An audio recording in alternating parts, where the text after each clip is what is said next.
ستا په وطن کې بدامني ده، دهشتګردي ده، روزګار نشته، تعلیم نشته، کاروبار نشته، د سر د پټولو لپاره چت نشته. ستا ننګ او ناموس نیلام سوی دی، ستا عزتونه پاماله سوي دي. ستا د وطن ټول وسایل چې الله تعالی پر دې کام باندې تر هر کام زیات مهربانه سوی دی. الله تعالی چې په سوره رحمان کې د کومو نعمتونو ذکر کړی دی، د هغې نعمتونه زیات دې کام ته ورکړي دي. خو عزیزانو دا نعمتونه دا زموږ د مستقبل د بهتره کولو لپاره، زموږ د بچیانو د ښه سباوون دپاره او زموږ د ترقۍ دپاره دا وسایل نسو استعمال. البته زموږ د مرګ دپاره، زموږ د وینو د تویولو لپاره دا وسایل زموږ د سر ښکرونه سو. قدرمنو عزیزانو، دا ورځ چې نن پر موږ راغلې ده، دا ولې راله؟ د دې بنیاد څه وخت کښېښول سو؟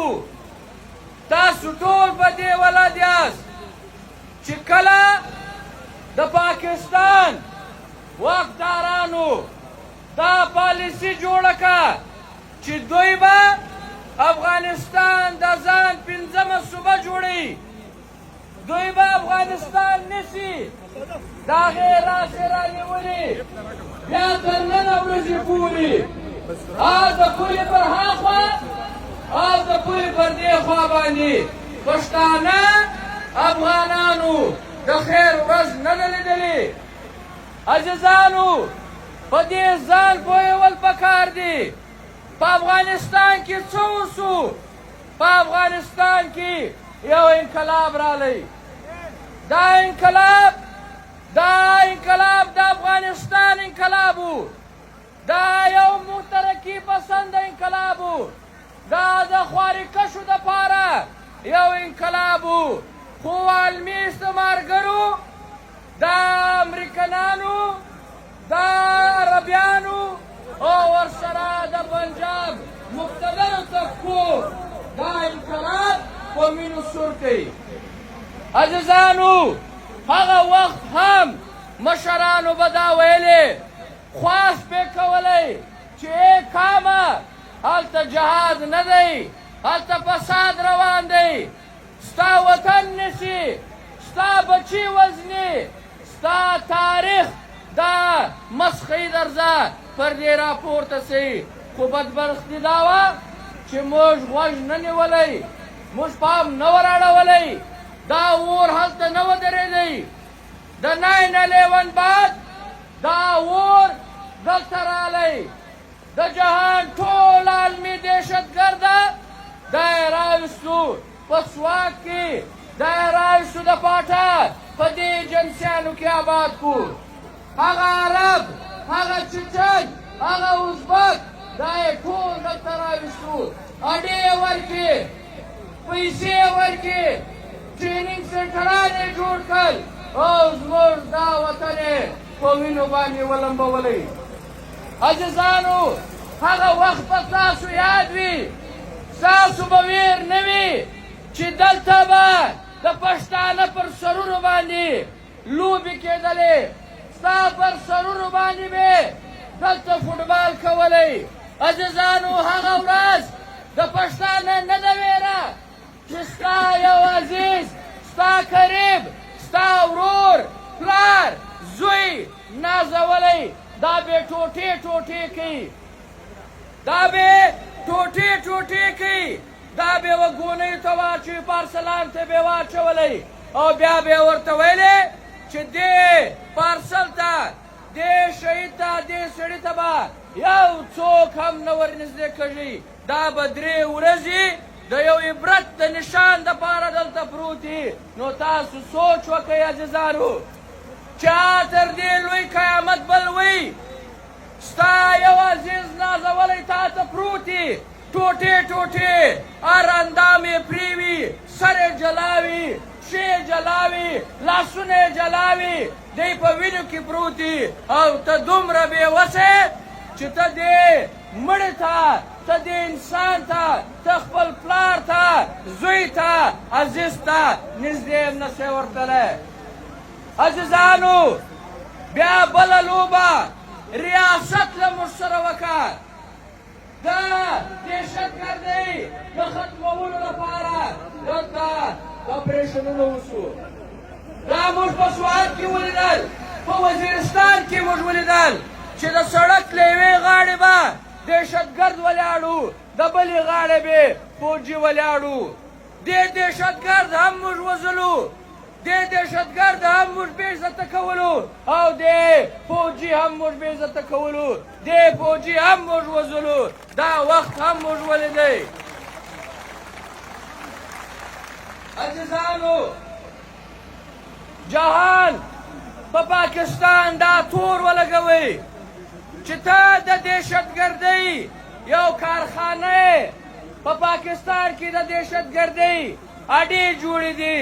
نو پاکستان یو نام نهاد اپریشن هم یې په سوات وکئ، هم یې په وزیرستان باندې او په ټول پښتون وطن باندې وکئ.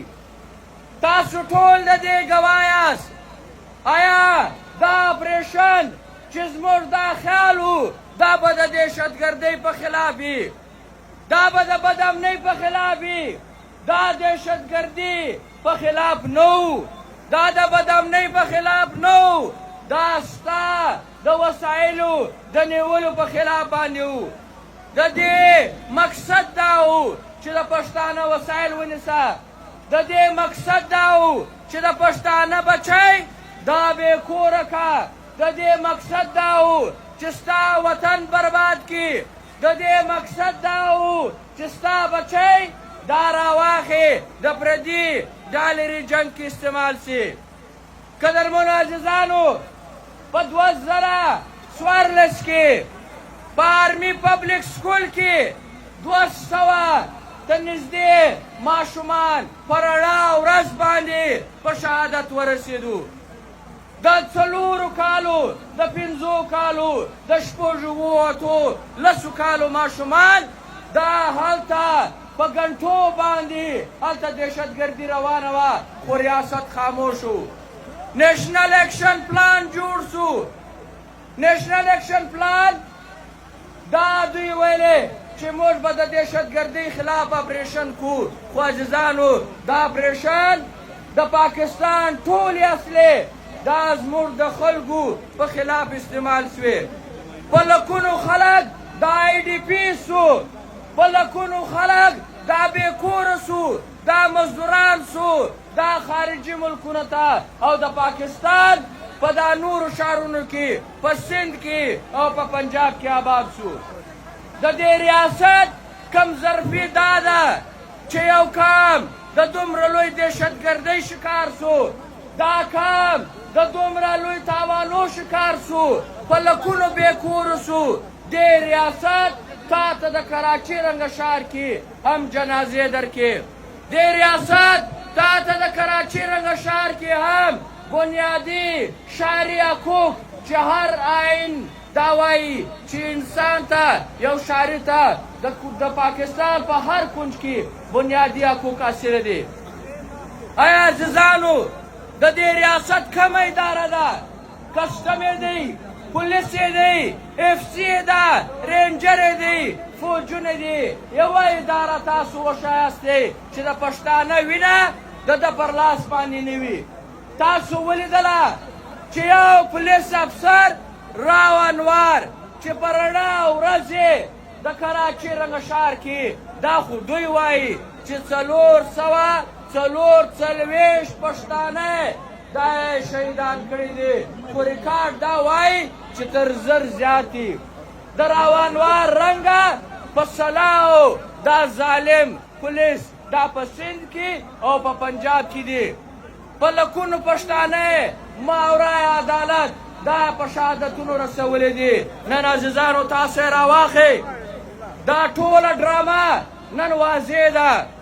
دا دهشتګردي دا د کفر او د اسلام فتوی چې لګېدلې دلته هېڅ د کفر او د اسلام جنگ نه و دلته جنگ دا و چې پښتانه یو غني وطن لري وسایل لري داسې ځنګلونه لري چې د درخت یو فوټ دا دیار چې ورته وایي پر لس پنځلس زره دی داسې هوارې مځکې لري چې د جهان هر فصل کولی شي د کال 365 ورځې د بولانه ته چتراله اټک میوالې پکښې د پښتانه په وطن کې ته میوې کولی شې سبزي کولی شې کښت و کرونده کولی شې عزیزانو ستا دا خاوره د جهان د ټولو قیمتي معدنیاتو چې تاسو یاد کړئ یورینیم ستا دلته سونه ستا دلته سلور ستا لیتیم ستا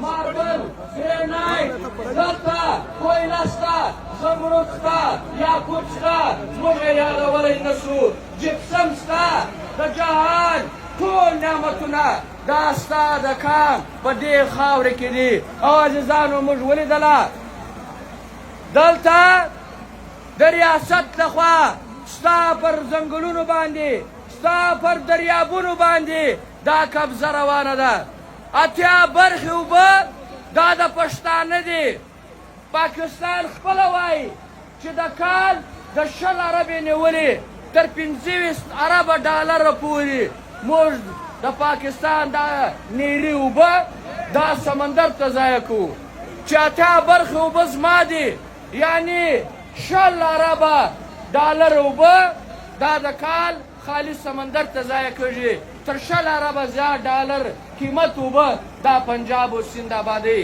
او زما ستا وطنونه دا سپېره دي عزیزانو نن تاسو وګورئ چې نن په وزیرستان کې څه حالات دي وزیرستان ته د وزیرستان خلک نشي تللی وزیرستان ته پښتانه نشي تللی خو وزیرستان ته زه نه وایم پی ټي ایم نه وایي حامد میر دا خبره کوي چې 6,000 اربه ډالره د تانبې او د کاپرو چې کم ذخیرې دي دا په وزیرستان کې پیدا شوي دي 6,000 اربه ډالره معنا چې 300 کاله د پاکستان بجټ یوازې دا د وزیرستان معدنیات دا پوره کولی شي نن عزیزه د پنجاب یو انجینیر دا تللی شي خپل مستقبل په وزیرستان کې جوړولی شي زه خپل کور ته نشم تللی نن عزیزه د تانبې د سریې د لیتیم دا لاریانې دا ټرکونه دا تر کراچي پورته پورې دا باحفاظته تللی شي دا دهشتګردان چې نامنیاده دي دا نشي ورته درېدلی زما سپین ږیرې زما زنانې دا په دې چیک پوسټونو باندې نشي تېرېدلی عزیزه خبره دا ده نن تاسو ووایاستئ نن تاسو سوال کوم آیا په دې جهان کې تر ټولو ښه مسلمان دا پښتون دی راشئ په ثبوت سره خبره کوو په دلایل سره خبره کوو دا تر عربي هم ښه مسلمان دی نن عزیزه په عربستان کې شرابخانې جوړېږي نن عزیزه په عربستان کې ډسکو جوړېږي نن عزیزه په عربستان کې لوی تفریحي مقامات جوړېږي نن عزیزه په دې عربستان کې چې دلته د جهان هر جدیده یو فاشي نظام دی هغه جوړېږي نن دا خلک خاموشه دي نن دا خلک سوال نه کوي آیا پښتانه به سوال کوي د عربي ځای